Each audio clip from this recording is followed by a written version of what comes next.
Yo, What's up? how we doing? Great. How are you doing? Good. So, those of you watching may think that Diego is looking very different today. He's looking more American for a start. He's also changed his name to Matt, and you may be surprised to hear that it's not actually Diego, but it is actually a good friend of mine and someone who I've been working with for a little while. Matt. Matt Knapp, welcome. How you doing, dude? Great. We're doing great. Good. So yeah, Diego can't make it today. Sorry, team.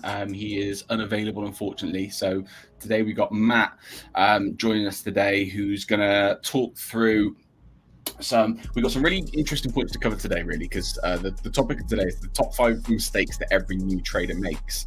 And Matt's kind of on his journey to passing his first prop firm challenges. And I think is in a really good stage in his career to kind of talk through some of his own mistakes that he's probably made and how he's kind of correcting them. Matt and I have been doing some work together on things like his trading plan and how he should and shouldn't be operating in the marketplaces. And I think recently you've had some real positive improvements, right?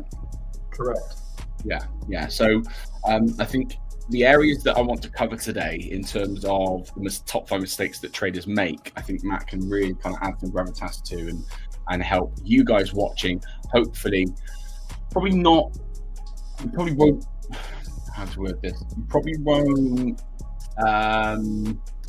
probably make the same mistakes yourself ultimately, but hopefully we can give you some of the methods to help you understand how you should be making those improvements ultimately to get yourself better. Welcome, Joseph. Thanks for joining. Who else have we got in the chat today? It'd be great to hear from you guys. We'll do a bit of a Q&A session towards the end as well, so there'll be plenty of opportunity for you guys to ask questions. If you've got any charts you'd like us to have a look at today and do some analysis on, if you've got any questions really on your own trading plan, how you should be working, how you shouldn't be working, then drop them in the chat. And we can answer those questions kind of as we go. I want to start off as we always do and just kind of go through a bit of analysis from the previous week. There is a trade running live at the moment that I'll just show you. It is bank holiday here in the UK, so I'm not particularly fussed about trading today. But there was really only one opportunity that I saw in the marketplace. Now, I've been away for a few days. I've been at a festival, so I wasn't able to get to the charts like I normally would, and ultimately I missed a couple of really good opportunities that hopefully you guys didn't miss over the last couple of days. But there was some Euro USD, gold, various other dollar pairs have been really on a one-way mission lately. If you look at the DXY and you look at how it's moved over the last few weeks, you can see, it's just all bearish price action.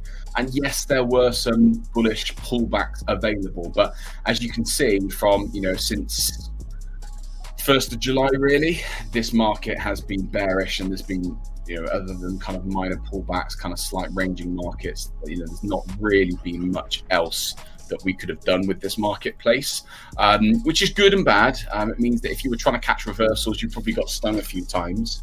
But if you were trading in line with the momentum of the marketplace, then you probably had a good couple of weeks. And strangely, these are some of the market conditions that traders find the most difficult, because when everything is moving in the right way, I think we get lost a little bit in the theory of waiting for the market to pull back. So when you see a lot of traders say the market is overextended, the market is overextended. What traders try and do all the time is they're just trying to get pullbacks. They're trying to catch the reversal. They're expecting that every single pullback is going to do that, and every single pullback is going to do that. And as you can clearly see, if you were trying to get that sort of trade, you would have been stopped out over and over. So when the market is moving like this, it's really important to understand that this is where you need to be using what happened there. This is where you need to be using your higher time frame kind of market momentum, market structure. If you trade trends, higher time frame trends, for us at Strong Money Forex, we trade momentum. So where is the momentum in the marketplace? Is it bullish or bearish? You can clearly see this is bullish. So the favorite option in these scenarios should be waiting for the market to go bullish once again. And that's where you're going to get your longer trades. That's where you're going to get your trades that, run out liquidity highs and things like that. So, if you've got into a position like this, great, you can hold it up to that liquidity level, get yourself a nice position out. If you take the same trade but the opposite, then and you're expecting it to push down, well, you've got no momentum that's indicating price is going to go all the way down there. It can happen, like it did happen on Thursday. We did come back down and we reached this, what we would call external liquidity, and then we had a buy on the way back up. But that option is the most extreme in bullish market conditions. The reason why external liquidity sweeps, so the reason why trades like this are so good, is because price has really come to the extreme. It's it's rebalanced all its pricing, it's filled in any imbalances, it's created what we class as fair value within the marketplace. So when that happens, and then it finds like a resistance there, and you get that kind of positive bullish setup, these are the best trades, because that entire section now is completely filled in. So we can then buy back up, and the expectation is that we're going to take out that next external liquidity, which you can see is just here. That next external liquidity was just sat above there, as you can see. So those are kind of the golden trades, the holy grail trades that don't occur that often.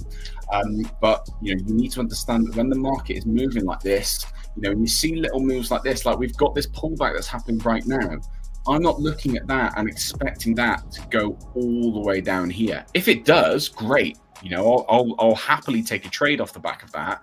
But for me, it's a case of, if I'm trading a pullback like this, I'm going to look at the range that we're in, which is from here to here.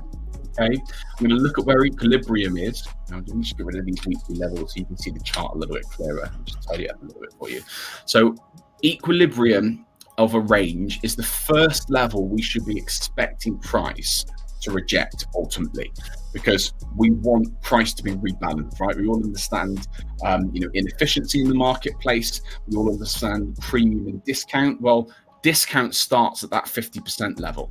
So if the market is to continue bullish, then ideally we want price to come back in and retest that discount area.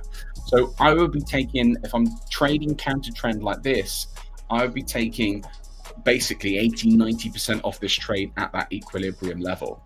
Now, if we do get a deeper pullback, which can happen, and we do come down to maybe test, you've got order block down here, for example, that we could test, supply demand zone, if you want to call it that. We could come down to here. We've got liquidity sat below this level, so we've got a liquidity area down here, which we could also test as well. So price could come down to here. And then, of course, we've got the new external liquidity, which is that little level here that swept the previous day's liquidity, which is that external liquidity that got swept last week. We could also take out that external liquidity and then set us up for buys. Ultimately, my bias on this marketplace is still bullish. So if I'm trading something counter trend, I've got to be really conscious of the fact that this could turn around on me at any point. I'll go to break even a lot quicker. So this trade for me would be break even now.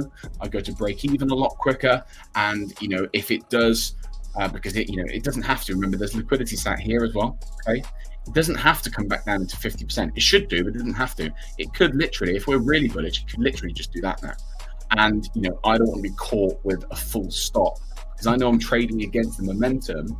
I don't want to be caught with a full stop if ultimately, I'm trading against where the market flow, the order flow of the marketplace is. So that for me is kind of how I'd manage a trade like that.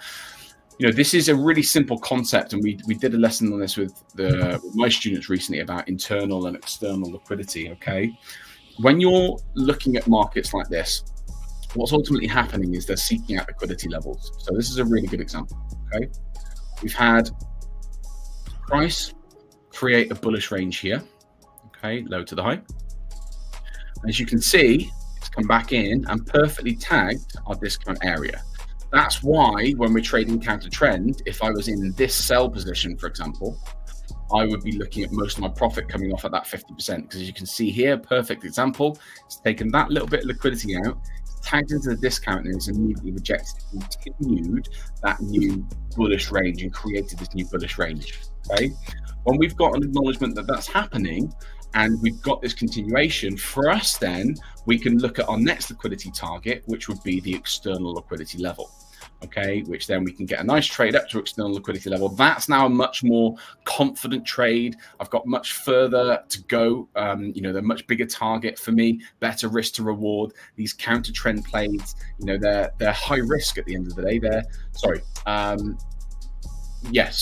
They can be high probability, but ultimately there's also a high risk of it reversing on you before you've hit your profit target. So if you really wanted to play it safe as a trader and you're struggling to find your profitability, just wait for these trades to come in line with momentum. That way you can get yourself into the marketplace with a much safer trade, because you know that you're going to be running out that external liquidity. When you've got market conditions like this, you can then get a really clear idea of where price might be headed. And if you use this on the higher time frame, so if you're using this on like the hourly time frames like I do, you know that once you've taken out that external liquidity, and it doesn't just have to wick above then immediately reject. It can do exactly what it did here, where it spends a little bit of time above that liquidity. Because if you jump up a time frame or two, it's only a couple of candles, right? So it might spend a little bit of time above that liquidity. But what you need to understand with the liquidity in the marketplace is once it's taken this external liquidity high, the most likely next scenario is going to be a bearish pullback. So you have this bearish pullback. We had that news event that was 15th of August. I can't remember now what that was, but we had this news event down here, which created this big, bold, bearish move like that, tagged into here. So we've got an order block in there, as you can see, or demand zone in there, tagged into that demand zone, and then immediately rejected and continued, and then went for our next external liquidity. So if you're studying or understand or learning the concept of internal versus external liquidity, one rule to take away with you today is this: if we've taken out an external liquidity high, which we have done here, the next likely play is a bearish pullback or a bullish pullback if we were the inverse, of course. Okay, so the next likely play is a bearish pullback, which is exactly what this pullback was. Okay, the key is that it is just a pullback. And what you need to understand is that once that pullback has completed its objective, whatever it is, so let's say this is the range that we're using, okay, it's come back, it's taken out liquidity, sat beneath these sessions, Asia session, London session for the previous day, it's come down into our discount area, it's tagged this order block or this demand zone, and then it's immediately rejected off. So when price then comes back down into this area, so this bottom 25, the bottom 50% of this range, we can now start looking at that and assuming that we're probably going to be looking at some sort of bullish option. So what we have to do is we have to find within this leg, we have to find reason for price to reject. So it could be the demand zone, as we can see here, or the order block, as we can see there. It could be the liquidity sat below the demand zone or the order block. One of those will probably cause a reaction if we're going to continue bullish. It could also be the external liquidity sat below. So there's multiple things that we're looking for, and you've got to learn the reasons why price might reject from here. Once price finds its reason to reject, creates the reaction, we can then start assuming that price is going to continue and take out that external level. You might be unlucky, it might pull back and then do it, okay? But you might then just take one loss before, let's say you did get in here, for example, stop below the low, we want to run it up to the high. Let's say that was the trade that you took. Yes, price could pull back and take out the external level, okay? But taking one loss to then get in the next trade, which is an even better trade anyway, it's not a bad sacrifice to make. And you are going to have situations in your trading when that does happen exactly like that. You just get a deeper retracement and then you have to take a second entry, and that's okay. Your understanding is that this market is bullish.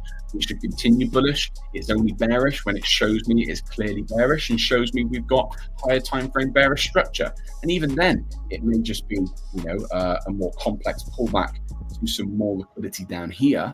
Okay, but when the market is, really respecting structure like this, traders often will lose a lot of cash because they're expecting it to reverse on them, or they're not expecting it to keep on moving bullish.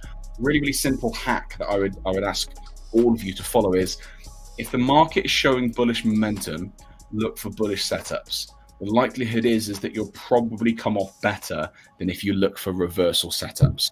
If it's clearly bullish, it's more likely to respect the bullish momentum than it is to completely change direction and completely change momentum. So it's a really good hack for you to understand. If you are moving bullish, continue and hold that bullish price action until you're proven wrong. You know, all of these buys, every single buy for the last week, pretty much week and a half, has been positive. You know, if you've used your higher time frame for your structure, like the hourly charts, and then you found reasons to buy within those hourly charts, almost every single position you would have taken would have held. So when market conditions like this make hay while the sun shines. For me now, this position, I had to take it a little bit earlier, unfortunately, than planned. So unfortunately, it wasn't one that I could have taken live. And there isn't really anything I see live that I could take for you guys right now. I also wouldn't suggest jumping in here, because we are at an area where we could reject. We are at this liquidity level here. We could reject that. I would hazard a guess we'll probably pull down at least into this 50% zone, and maybe more in the extreme, we might get down to this demand zone, this order block down here. But ultimately, this trade is limited by the bullish momentum. Equally, it could come all the way down here and reject. I want to talk about the trade we took last week, which was a really lovely position. Unfortunately, I missed this one, but I know a few guys in my team took this one. It's a really lovely trade. So just get rid of these ranges a little bit. Just pretend like this price isn't here for now. So what we were looking at is we were currently within a bullish range. Okay, so we had, you know, a liquidity clearance down here, you know, nice full clearance liquidity, sweep of liquidity, and then a big impulsive move up. What that did is it took out external liquidity. Okay, you can see it broke quite high above external liquidity. That means nothing. Okay, that literally, the fact that it's closed above there doesn't mean that it's going to continue. As you can see, it will just often meander its way back down. And then what happened is price came down over the next kind of day or so, and it just took out the daily. That was both a daily low and an external liquidity sweep, which for us is, you know, the ultimate combination. We've got two reasons to go and look for a reversal from here. So we had the daily liquidity sweep and the range liquidity sweep at the external level. We then had some bullish price action, which we can see here. Okay, so we had a clear rejection of that level, bullish price action, and then my setup, which is the MSU setup. Beautiful little setup there. We enter on the rejection of that setup, and then we can hold all the way up, if you want to, all the way up to that new external liquidity, which is sat here. And then we take out that external liquidity confidently. As you can see with the news, that was a beautiful 6.3R trade. So really, really lovely position on Euro USD, and, you know, perfect explanation and example of what we were talking about earlier about the, you know, playing the ranges, playing the momentum, looking for liquidity levels that price might reject from, looking at areas. So we were considering buys from here as well, which is our kind of golden zone on our fib. So, you know, the combination of various liquidity levels, premium discount, it often gives us what we class as this golden zone, which is that level there. That golden zone we didn't get a rejection from. That's okay. We hold fire. We get a new position here. We've got a small position. I think it was just like a small push from here, which I'll be honest, I thought we were going to get an entry from. Unfortunately, I took a loss on that one. That's okay. The price's intention was to come down and take out that external liquidity before making the bigger move. Had I caught that one, I would have lost 1R on that one and caught 6R on this one. So, you know, for me, I'll be overall up about 5% on my account. You know, I'm pretty happy with that. So that was kind of a bit of a rundown of last week. Really, I'm just expecting the same again this week. I don't have any reason for price to, you know, reverse on me. We are reaching this major level here, which is an area where we could look at price rejecting from, but the fundamentals are very heavily on our side now. Everything is pointing towards this recession, you know, rate cuts looming and things like that. You know, it's looking more and more like we're just going to get, you know, continual bearish price on the DXY, and of course, you know, bullish prices on things like gold and Euro USD. So yeah, That was last week. It was a good week, to be fair. How did you get on last week, Matt? Pretty good. Couple losses, but Yeah. I think overall we were good. So for the traders that obviously don't know you, Chris, welcome, Chris. For the traders that don't know you, what sort of, give us a bit of background on you.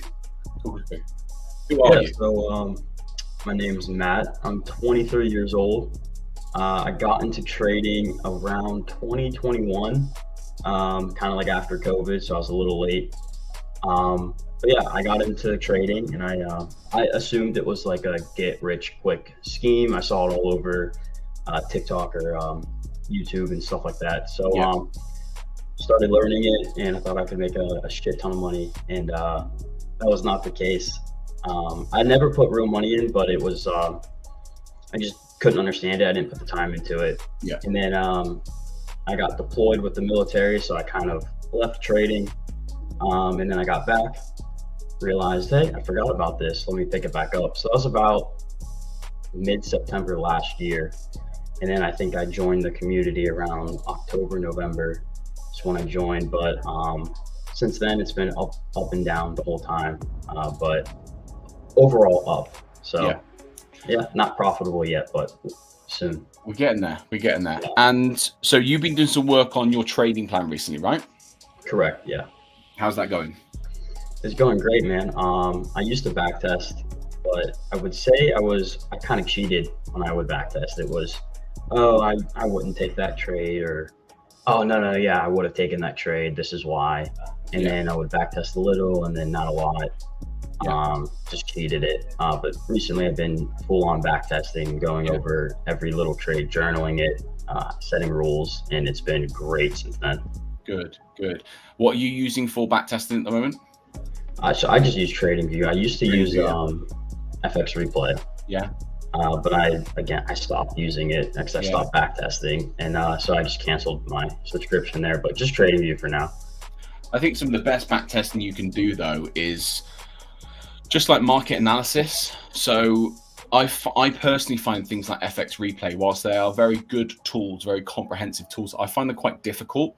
I find that the way that I trade, so for example, I'm more profitable on live markets than I am backtesting, which is backwards. And that's because the candles move so fast as you press play, and they move so fast that you lose that period of time where you can really think and analyze and kind of zoom out. You know, when the markets aren't moving, when they're like coming to your POI, you'll know, better than anyone. You go back and you revisit the chart, you revisit the hourly time frame, you revisit the 4 hour, you revisit the daily, and you build more of a mental picture of where the market is likely headed. I find on FX Replay, because I don't have an hour or two to analyze the market whilst I'm waiting for price to get to my POI, whatever that may be, I personally find that you miss a lot of things, you miss a lot of data points. And so personally, whilst FX Replay is a great tool and it kind of can give you that live experience, I think really the best way to use FX Replay would be to almost like play back through time, but you'd have to maybe have it at maybe half speed, but you've still then you're going to do like 2 days a day, for example. So the way I get on personally with backtesting is like we've just done there. I missed that trade on Friday because I was at a festival, but going back to the market, that then gets logged. I save that then goes in my missed trades journal. So I have a missed trades journal. Every time I miss a trade, I write about it, I put it in my journal, and then I can I build up patterns then. And in my head, that works, because then over time, if I keep missing the same setup over and over again, I'm like, right, there's something that I'm missing here. Why do I keep missing this trade? And what's the reason I keep missing it? And that process, I think, gradually gets you better and better as a trader, for sure. Yeah, like Chris said, hindsight observation is a lot better than backtesting. Yeah, I couldn't agree with you more. Going back through last week's price action, doing a review, marking up the charts, marking up the positions that you should have taken, and then acknowledging why you missed them, I think that is the best version of backtesting in my experience. So you've got some trades to show us today, right? I do, yeah. So I think you should be able to if you click present at the bottom, you should be able to just jump on and share your screen.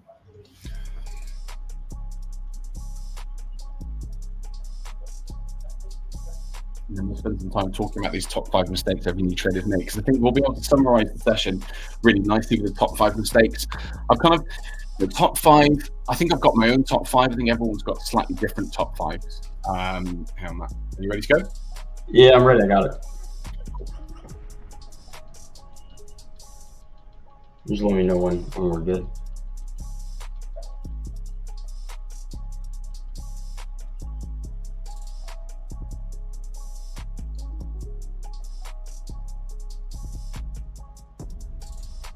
We good?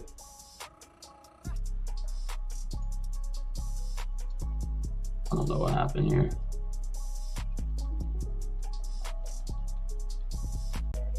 Oh, we're on. Am I good? I'm just good to go. Yeah, sorry. Yeah, so I'm not sure what happened there. How many pairs do you trade personally? So I actually trade all of these pairs, which is a lot. And I'm looking to cut these down. Probably pick 2 of the best ones, but that's crazy.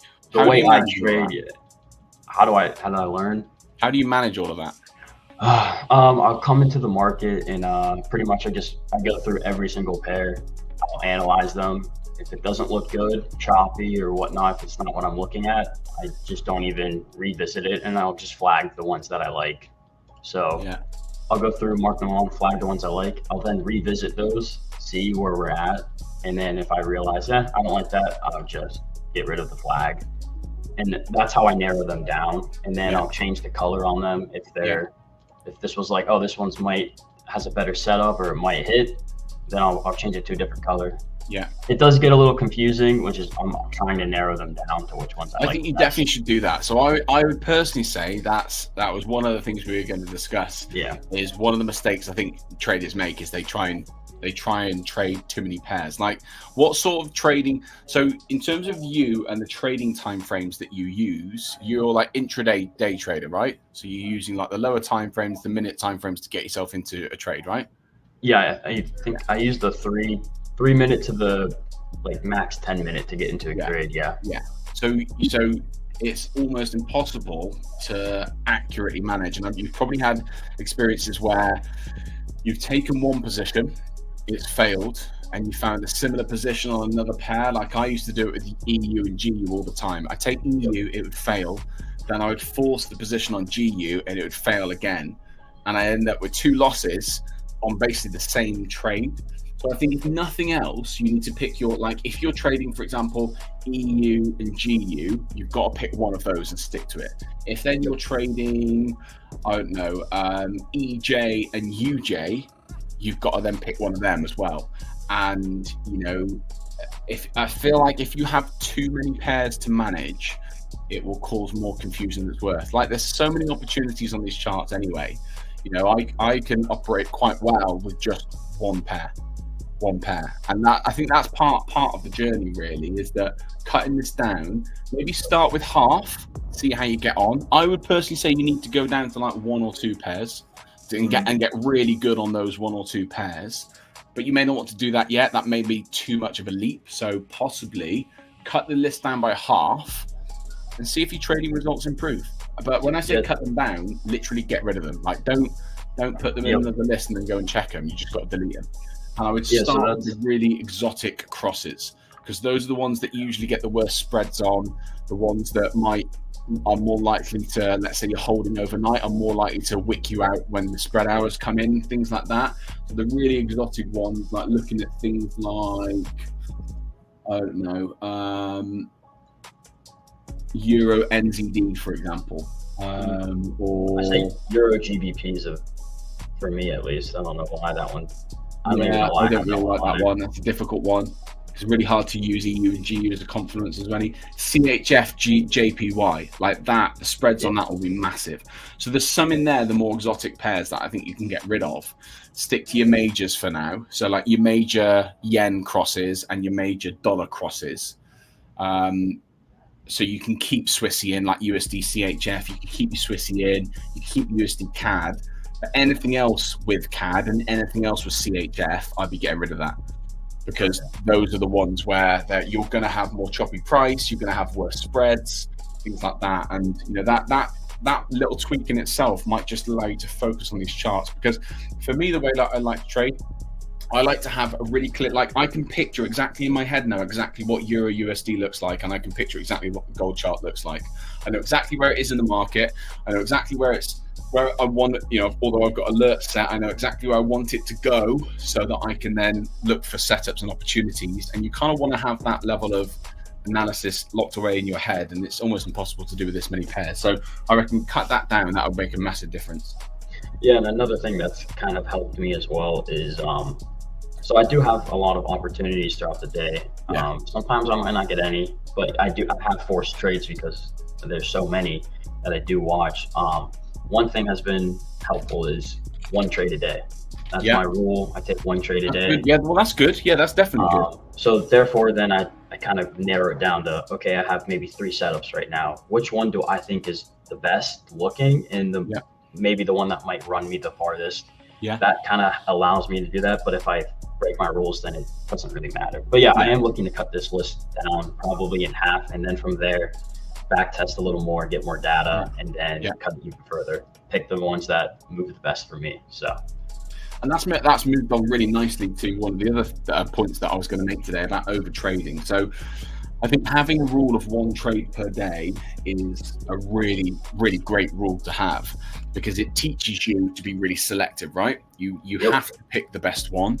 You can't take any average trades, and maybe that's how you then filter down your pairs, because you might have 2 or 3 opportunities that are coming into fruition, and you're ultimately picking the best one with the most confluences that meet your trading plan in the best way, etc. And that's a way that you can then ensure that you're getting the best possible trade out. So I think having that filter in for you is a really good way of managing those pairs. The second thing that I wanted to talk about, or one of the 5 mistakes I want to talk about today, and that leads us onto it really nicely, is over trading. Okay, there are thousands of ways to talk yourself into a trade. There are thousands of ways for you to get into a position, and ways for you to talk through the reasons why you should be taking a position. But if you're taking more than one setup per session, so that's the way that I do it, I'm looking at my London session, I'm looking at my New York session. I allow myself one setup per session. Now that might end up in being 4 to 6 trades by the end of the day if I'm really unlucky and I take 2 losses, because I'm allowed 2 losses on a trade before I take the next position. But it means then at 0.5% per trade, worst case scenario, very, very rare that this would ever happen, worst case scenario, all 6 of my positions will fail, and I end up at the marketplace -3%. Now that might sound scary, but for me, I know I can track that back. And it very rarely gets to 3 lost positions on each one anyway. So I'm pretty comfortable with that. Normally, if my first entry misses, then I catch my second entry. But if you're taking more than, and look, I've been training for 8-9 years now. If you're taking more than that, if you're taking more than 6 individual positions per day, and it's on more than 2 setups or more than 2 sessions, you really want to take a step back and understand if you're over trading. The likelihood is that you probably are. I feel like there is a process of over trading that you have to go through, because you have to almost like learn from the mistakes, don't you? You have to like take trades and see them lose for you to then learn not to do that again. That is part of the process. I can tell you, and other people can tell traders, don't take this trade because of that reason. But a lot of the time you learn from making a mistake yourself, right? Oh yeah, that's the biggest lesson you learn when you do it yourself. But I wanted to touch on the over trading, if this might help anyone. Yeah, go for it. Go for it. So one thing for me has a mistake is over trading, is you lose a trade and you break the rule, and then you start wanting to trade more and getting that profit, and you end up losing your entire account. But one thing that's helped me is, you can stack accounts with prop firms. So if you maybe buy 4 accounts at 100K, you have 400K capital. You only need, you can do the math. You only need 1 trade a week, every single week, to then be over 6 figures across 4 accounts. 1 trade for me is, I usually target 1.3 to 1.5 R. That's kind of like where I would get out. Across 4 accounts, that's over 5 R. And that's plenty in 1 week. and it Yeah, serves definitely. enough over a month or whatever. So that kind of helps you when you're in the process. Is this trade good enough for me to take this for just the entire week? Is this a trade I would take? And it kind of makes you think and question, okay, maybe this isn't the best setup. I'll just wait. Yeah, I couldn't agree more. Patience. I think patience and discipline is two of the hardest things to develop. Hardest things to develop in the marketplace is, how to sit on your hands, and when's the right time to sit on your hands, making sure that you follow your trading plan. I've been there so many times before where my trade has failed. I've been frustrated at the fact that it's failed. So I've gone and found another trade on the same day, out of session, no liquidity clearance, no setup, and it loses. And the thing is, that mentality, when you're going, I've lost, therefore I need to.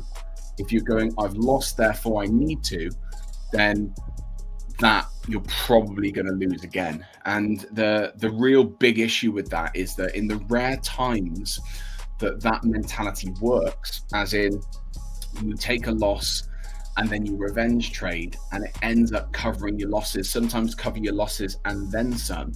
That one situation that occurs validates revenge trading for you.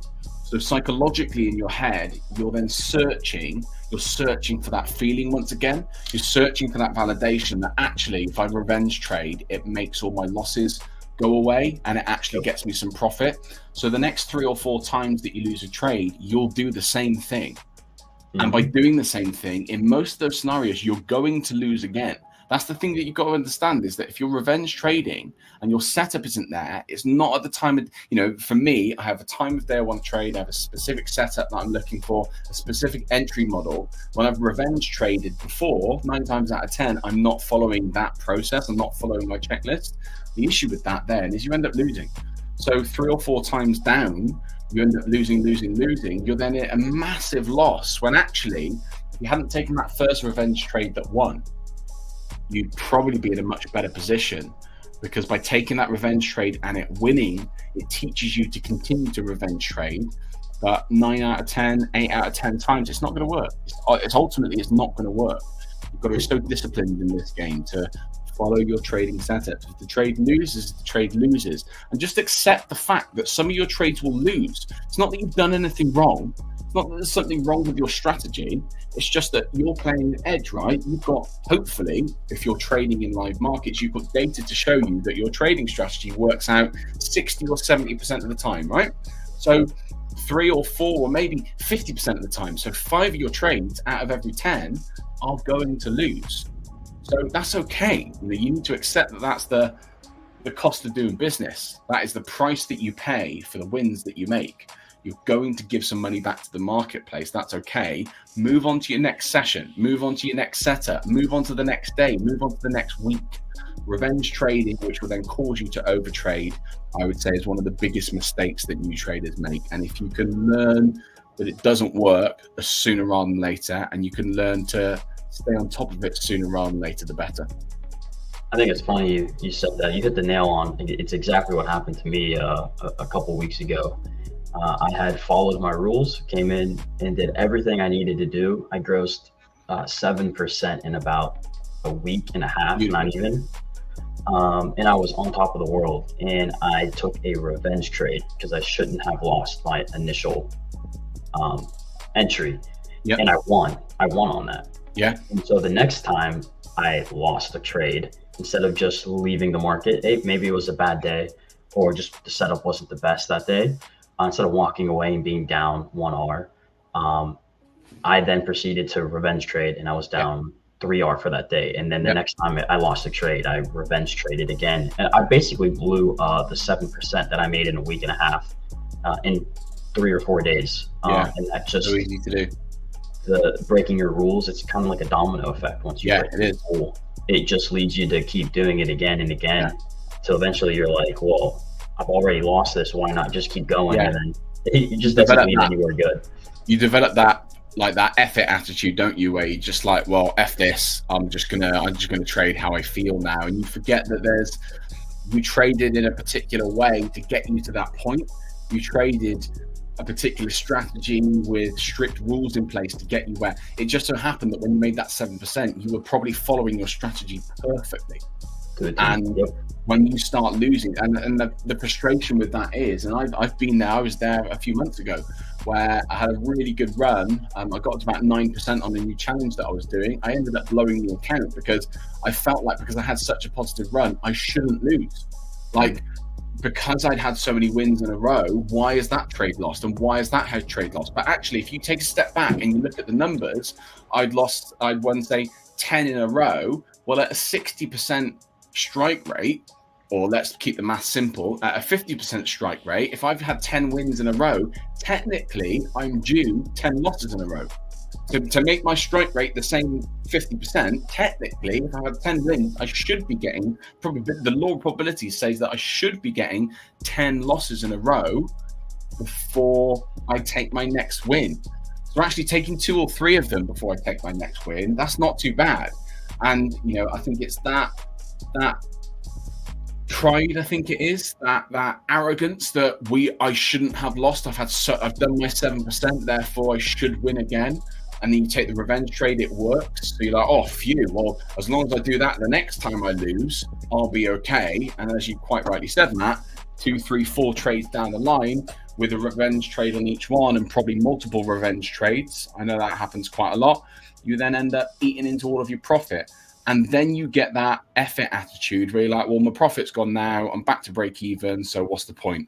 And your trading gets worse and worse and worse. And you just have to, in those moments, take a step back, go through things like your trading journal, maybe take a few days off trading, maybe take a week off and just say, do you know what, this week I'm not allowed to trade. All I'm allowed to do is to mark up my charts. I take a week out. Yes, it's going to be frustrating and irritating, but let's take a week out. Let's just revisit. Let's go through some course content. Let's speak to my mentor. Let's speak to my community, whoever it is, and really get myself back on track. So yeah. Right now, Kangalani in the group has asked, can you explain more about your strategy, your entry criteria and exit, what moving average you're using and why? Over to you, Matt. All right. So the moving averages, I honestly don't really use. I kind of just have. I've asked you this before, haven't I? Why you? Yeah, I kind of use them. It's more or less just like here they all kind of came together. And maybe it might add a confluence here or there. I also like to use them for target points. Maybe if I'm in a trade, and let's say the EMA is down here, maybe I might use that as, okay, maybe I might want to get out in that specific area. But I don't really use them. It's just more to help me sometimes, but sure, they're not really used. Anyways, so we're on the 10-minute here. As you can see, we had a huge push down, and then we kind of came back up. So my strategy is both with trend and against it. So I do catch reversals, and I do catch small pullbacks, but this one was in line with the higher time frame trend of going down. There was a point of interest right here that I had marked out, where prices, you can kind of see in London, was having problems. And in London, we had a spike above, sweeping that liquidity right there. And then we kind of just meandered around here, kind of came into the POI again. And if we drop down a time frame, because that's what I like more. As you can see, we come and then we take out London high right here. We kind of react a little bit bearish. We come back up, we re-sweep that. It created an M pattern for me, which is basically kind of like a double top, but we swept out the previous high that we had just made. Usually I would take this trade right here. This is called a vector candle. It kind of just shows that this candle has a little bit more volume than compared to the previous candles. But I didn't like this. It wasn't strong enough for me. It has wicks on both sides. I didn't like that. So then we kind of pushed down, broke structure, and then we came back up, a pullback into this POI that we had created. Gave another vector candle here. I think it's on the 5-minute as well. You could have taken the 5-minute as well. That's just like a beautiful rejection. Stop above the highs. You could go all the way up for proper structure, but this candle was pretty strong, so I just kind of left it there. And then target-wise, I target 1.3 to 1.5. You can leave a runner in. As you can see, this one went very far. and this one went for, I think it went more. I think it went farther down, but this was a 5-hour trade right here. You could leave a runner in. Or like I said, you could use the EMAs if you wanted to. You could pull it out down here if you wanted to, whatever it may be. But I basically just look at order blocks, or POIs that I call them, the area of interest. I see price kind of come into it, take liquidity to the left, take internal liquidity. I use MSU as well. Yeah. If it's not on this one, this is more of a pullback one. Yeah. Liquidity taken, and then I just look for rejections, signs that we might be, reversing or going down. As you can see, there's no really bullish pressure here. We're not, displacing upwards. We're meandering around this level, taking liquidity. We're showing signs that we want to move down on the lower time frame. I also use this on the bottom here. It's better used when you're on a higher time frame, but it's a divergence. I think we're on the 15-minute here. 15-minute, as you can see, we're all the way down here, and at one point it was all the way up here. Yeah. So it's flipped. It's a divergence. What is that? What indicator is that? Let's see here. Cycle swing momentum. Okay. So I just use it, like you use the DXY. Yeah. A lot of these pairs don't have the DXY like itself. So this is kind of used as your divergence for it. So basically, if that's getting weaker effectively, and you're looking for a bearish setup, and your candles are moving bullish, then you've got effectively divergence on there. Yep. So this is lower than this point. Sometimes it will be closer together, which I do like.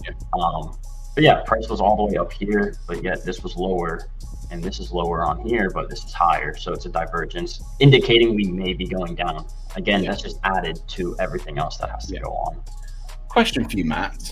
I know you're working on your trading plan at the moment.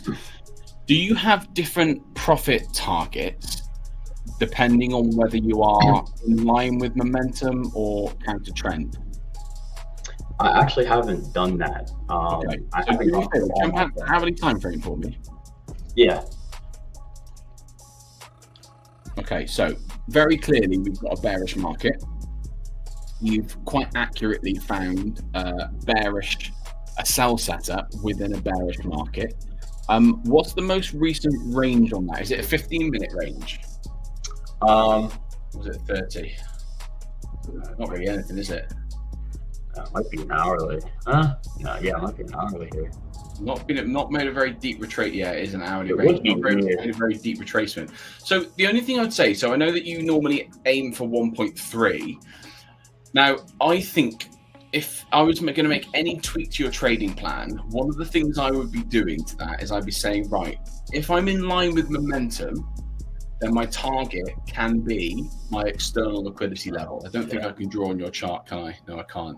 So that external liquidity level that price ultimately ran to, that would be my target, because I'm in line with, the momentum, the higher time frame momentum, especially when, price has really struggled to get back up, right? It's really struggled to get back up. It hasn't even, I don't think it's reached 50% of the range by the looks of it. No. I don't think it has, is it? Oh no. Yeah. Just tagged it. Just underneath. So yeah. And I think if you drag that range from where it is from the top to that candle spike just below. So now the top one. Drag that down to there. Yeah. So because there's probably a range within there as well. Just with that, I'm looking at that wick, that high, so that's probably a range as well. So it's just tagged to 50%, so therefore a valid sell setup. So you're in an area now where you could be looking for sells, and you'd be happy that could be a sell. I'd be saying on my trading plan is, if I'm trading in line with momentum, then I can target the external liquidity. You can then do one of two things. You can take profit out at 2R or 4R or whatever it may be. That's no problem at all. Alternatively, you could, set when you get to 2R, change your profit target to 1.3, for example. So you can move your stop loss, to 1.3 once you're at 2R. But I would say in those examples, I would be aiming for a bigger target. Now, if you're trading counter trend, if you're not trading in line with momentum, then I would 100%, absolutely, I'd go for that 1.3. Very similar to the Euro-USD trade that I'm looking at the moment. 1.3, that gets me to 50%, and I'm comfortable with that. But I think when you're trading like this and you're targeting you're in line with momentum, I think do you find you leave a lot on the table when this happens? Yeah, I'd have to go back on my trading journal. I have all you told me to do this actually, how far they run before either going break even or losing the trade, or a comfortable like position before maybe we hit Asia session, because it gets a little tricky with spread at that point. And I do have a lot of trades that run farther, and I was trying to implement something in there to catch a little bit more of the move, and that was either having a second take profit, or I'm going to go back actually after this and go through which ones were with the trend and if they ran farther, and then maybe I can do exactly what you just said, target external liquidity there, or liquidity points that are a little bit farther away for it to most likely take. But something that I have implemented is down on like if I were to go to like the 7 minute or whatnot, maybe even lower depending on the range we're in. But if I see price start breaking structure to the upside, for me, that's an indication. If I was leaving a runner in, or if I was trying to target farther, I would just pull it out there, because a proper move should just, create, the zigzag down. You know what I mean? It should just go like this, and it shouldn't break structure if it's the true move. So that's something that's helped me, is if it starts breaking structure to the upside, I'm probably just going to close the trade out, or go break even, because a lot of times it then will reverse on you, and it might seek something else. So that's something that's helped. Yeah, definitely. So we've covered back testing. I think that's something that a lot of traders will often neglect. And your back testing doesn't have to be complicated. If you are at a stage where you can back test, or you're at a stage where you're taking live trades in the marketplace, I think it's really important to make sure that you are going into the marketplaces, you're analyzing your trades and your setups, and you're making sure that you are testing in a way so you can see and kind of train your eyes to get better and better. Over trading is the next thing we covered, and ways around that. So less pairs, limit yourself to a number of setups per day, I think is really, really important. We did cover this, but just to clarify on that point, most of you who are watching this, and most of you who are trading in the live markets, I'm talking about those of you who are not profitable currently, I can almost guarantee that 80-90% of you don't have a trading plan. And it's like going into business without a business plan. Okay, if you are serious about this, put together a trading plan. Now that can start off pretty basic, so when you're trading, what your entry models are, but over time it should become more and more comprehensive. So I think I'm on version 5 of my trading plan, and like the 3rd or 4th revision of that 5th trading plan. I've had many trading plans over my time, and they constantly develop, and every time I make any significant change to it, it changes from 5.3 to 5.4.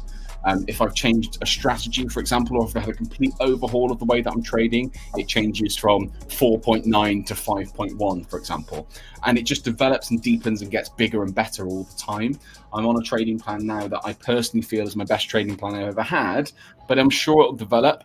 There's things that we discussed in our community recently, Matt, with like the golden zone, and we're going to do some work on order blocks as well, because I think we don't currently factor those into our trading. I think there's a really good use of them that I've been playing around with lately. So, your trading plan will continue to deepen and develop gradually over time. So you need a plan, you need rules, you need something to go and follow, and make sure that you are working ultimately in the right way. And just that process of writing down when you should and shouldn't be trading, and what you should be taking, what you shouldn't be taking, etc. Just that process will make you more profitable. It will make you more disciplined. It will teach you to have better patience, and you will get naturally better and better.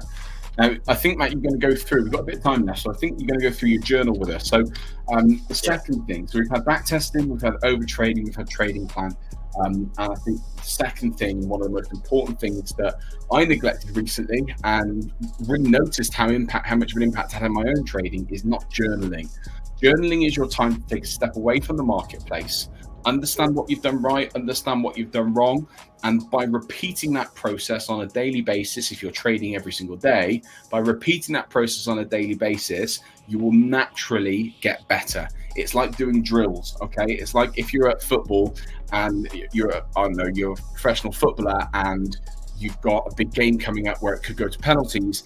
It's like shooting your penalty shot over and over and over again. It conditions you into following the right processes. And again, most of you who are trading in live markets or with prop firms are not currently filling out a trading journal. So Matt, let's go through yours, because yours is quite a good one, isn't it? Yeah, I just added to it actually, so it looks a little bit different as well. But this is the trading journal. Yeah. Just some things to make it look nice, obviously, when I come into it. But all this at the top here is new. This is my trading plan. These are my rules. This is everything that I need to be successful. Yeah. When I come into the market every day. So I just have some things up here to, look at every day. Accept random outcomes. Losses are inevitable. We talked about that. You will lose. Even when you're on a win streak, you will lose, or sometimes you just lose, even if you have the best setup. Be patient, and be intentional when you take a trade. Don't just black out and take a trade just because of the hell of it. You want to obviously make, smart decisions. And then I have a little mantra that I created. Read this every day when I come into the market. Kind of calm me down and just make me realize what I'm doing. Yeah. So yeah, these are I have a checklist here. So if I'm, viewing a trade, I can mark these off. This is what I need to have checked off. I think I need about almost all of them. If not, I don't think we need consolidation, but pretty much I want almost all of these checked off. When I have that checked off, I then move over and then I'll get my entry. So I'm just looking for a entry pattern. I have my times that I'm going, my risk management, stop loss, and take profit. This is good to have, up on my second screen when I'm taking a trade, so I can visually see everything and not just have it in my head. I can visually definitely see it, check things off that I'm doing right. Or if I'm, I need a reminder or a refresher, it's right here. And then I do have my trading plan right here. It's, click it, go to another page. Basically just explains how I trade, the setup I trade, the entries I trade with some examples. It's all refresher, something to look at every morning when you come into it, and just look at it. And when I need to make revisions, because as traders, we have to adapt to the market and what's happening. Obviously, 2 years ago isn't going to be exactly how the market is today. The setup might be there, but there might be little things that are different. This is where you come in and revise it and make it a little better. And having it typed out is a lot better than in your head, in my opinion, and it helps a lot better. And then moving down, we can move down. This is my back testing. I have a lot of back testing journals, or trades, I should say. But there's a lot. But right here, this was my newest one on my revised trading plan, June 7th. Every single one is a winner. I think there were a couple losses, which I did not document, but I think there was quite literally only like 2 or 3, not even. But this strategy works very well for me. Might not work for everyone else. But yeah, so far it's been good. And then with each one, we can come in here and then I have my pictures, my screenshots, what it looked like to refresh myself. I didn't put notes on that one, I believe. We just went over that one, but like another one would be this one, where I talk about why I took it or what I noticed. Stuff like that. And I have that for every single one. I just recently added times to help me see the best time. Best time of the day. I used to take trades at 8 o'clock my time. I don't know what 8, 9, 10, 12, 1 o'clock for you. I used to take trades at 8 o'clock, 8:10. And I started noticing that all my trades are happening 8:30 and after. That's where my setup's occurring. So I shouldn't be taking early trades because they were losing. And that's something I wouldn't have really noticed if I wasn't back testing and documenting everything. Yeah, exactly. And that's that pattern analysis, isn't it? Understanding, you'll notice, the thing is, it's not like, it's really difficult, trading journals, because it's really difficult to help people understand why they're so important. But it's not a case of, if you do this, so if you follow process Y, you will get outcome X. It's not as simple as that. What will happen is, over time, you'll start to notice patterns occurring, and like you don't always know where they're coming from. For you, you've noticed this thing with your timing. You've only just started logging the timing. You've now noticed that there is an area where you can tweak your trading plan. That then becomes a rule, right? Where you say, right, I'm not taking trades before this time, or I'm not taking trades after this time. And that then keeps you profitable. And the beauty of becoming an experienced and a profitable trader is you don't actually do any more, you actually do less. Profitability, you probably have your profitability right now. So you watching at home, you probably have profitability right now. The problem is, you don't know where it is within your trading plan. You're taking too many trades, you're over trading, you're taking too many pairs, you're trading when you shouldn't be trading, and there's various things that you are doing in your trading that are costing you money. The winning trades that you're taking are probably still the winning trades, and you're losing too much. And what you've got to do to get yourself to a position where that isn't a problem is, you've got to filter out some trades. And it might only be 20% of the trades that you're currently taking. That may be where your profitability is. For a lot of people, when you are kind of semi-profitable, you have a win rate of about 30%. And that 30% win rate, is keeping you there or thereabouts at break even, or keeping you maybe at a slight loss. Well, you've got to change that win rate from 30% to 40%, and now you're profitable. And it's such a small change. It could just be, take a trade at a particular time of day. It could just be, I don't know, cut out a particular pair that you continue to lose on. I don't know what it is, because it's dependent on you. But following a journal like this will make a huge difference to your trading plan and your strategy. So I think that's a really, really important lesson to learn. Thank you for that, Matt. I was just going to say, I added trend in there. So just something I just learned today. Advise me to check the trends, and then I'll add the trend in if we're trending or if we're counter trend, and then I'll look at the RR. So it's just something simple. And you probably want to have a different strategy and a different profit target for whether your trade is counter trend or pro trend. You probably want to make sure that is ultimately something that you do. So we've got kind of the 5 mistakes that every trader makes: back testing, over trading, trading plan, and your trading journal. And to kind of wrap it all off, is one thing that I think is really, really important, and it kind of encompasses all of it. Okay, I'll put it in the chat for those of you watching at home. So the most important thing for me as a trader is preparation and planning. And that involves all of these topics that we've spoken about. We've spoken about back testing, we've spoken about over trading, we've spoken about trading plans, we've spoken about your trading journal. Preparing and planning is the key to making yourself a profitable trader. It's as simple as that. The most important thing that you should be doing is preparing. Now, that is both your trading strategy, but also your trading days. So Matt knows, because he's within my community, but every single day in my community, and if you're not in the Strong Money Forex community, you are welcome to join the Telegram. It's completely free. If you head over to my Instagram at Strong Money Forex, I'll put it in the comments. Strong Money Forex. Okay, go and give me a follow. Click the link in my bio, and there'll be you can join my free Telegram. So every single day, I will place I do kind of morning analysis that goes into my trading group, so they can see exactly what I'm looking for. That's for 2 reasons. That's A, so it can help people that are maybe newer to trading and want to see how somebody maybe more experienced than them is looking at the marketplace. But B, it also keeps me accountable. So every single day, I'm planning the trades that I'm taking. I know exactly the areas that I want to take trades from, because my biggest mistakes when I've been trading are usually because I've taken trades that I shouldn't have taken. They're trades that when they lose and I do my journaling in the evening, I go, oh, why did I take that? It's so obvious that this trade wouldn't work out. Well, if every single morning you sit down and you forecast for the day, you look at the scenario you would take to take your price bullish, you'd look at the scenario you would take to take the price bearish. If that setup occurs, then you take it. And if it doesn't, then you don't. And whatever other price movement within the day happens and occurs, you basically just don't take the setup. It's as simple as that. So that, I would think, from a daily perspective, is really important. Really should be forecasting what you want the markets to do on a weekly basis as well. So a weekly forecast is really, really important.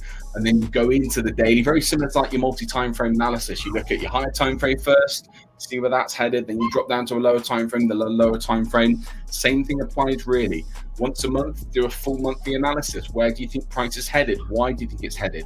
Then you jump in every Sunday and you do a weekly analysis. Then every single morning on a Monday, Tuesday, Wednesday, Thursday, Friday, you do a daily analysis. That really then helps you stay on the right side of what you should and shouldn't be trading, because you can take a step back, you can plan, you can analyze, you can forecast. If you take the setups that you forecasted for, great, and they play out fantastic, then it validates your strategy. And you'll probably find if you've taken revenge trades or greed trades or whatever they are, you've probably taken trades that you should have never taken in the first place, you haven't forecasted for. So those would be my 5 keys to every new trader. The top 5 mistakes people are making: you're not back testing enough, you're taking too many trades, you haven't got a trading plan, you're not filling out your trading journal, and you're not preparing and planning for your trading day, week, month, year. I think that's really, really important to follow. That's it. So we are, what time are we? Oh yeah, we went over today. Matt, thank you so much for joining us today. Yeah, thank you for having me. Hey, no problem. It's really good to see your trading improving over time as well. I'm really excited to see. And we're going to be catching up soon, aren't we? And going through your trading plan in fine detail, getting you ready to go for your next prop challenge, right? Hell yeah. Love it. I love it. For those of you who don't follow me already, I've put it in the group there at Strong Money Forex. Drop me a message if you have any questions, any queries. You can DM me on Instagram. I'm always happy to reply and help you guys if you're learning. Those of you watching at home, thank you for watching. We can just have a very quick look at that Euro USD trade before we go, just so you can see. So for me now, we've reached an area where price could be reversing from. So we were looking at this area. We have, by the looks of it, cleanly broken that area. So for me now, it's a case of my stops at break even. I'm going to hold down to my 1.2 and I'll be coming out of that trade. It's Monday, it's a bank holiday. I'm not in a rush to give any profit back. That's now a break-even trade for me because it could reverse from here. Ultimately, if we get down to there, I get 1.2 at the marketplace. That's 1% to start the week, or 1.2% to start the week. If it doesn't, it doesn't. At the end of the day, I'm at break-even, so no loss there. Sorry, I couldn't bring you any live trading today. Unfortunately, that is sometimes the way when it comes to bank holidays. For Euro USD, I've been watching and waiting to see what price does on this pullback. And once we get down into some of these lower areas like this, we've got calls to go long again. So ultimately for Euro USD, I am long still until I get proven wrong. I'm long until wrong. So hopefully that helps some of you guys if you're looking at Euro USD for this week. Cool. All right. Cheers, everybody. Lovely to see you. Thanks for joining, Matt. Yep. Thank you. Take it easy. See you later. Bye. See ya.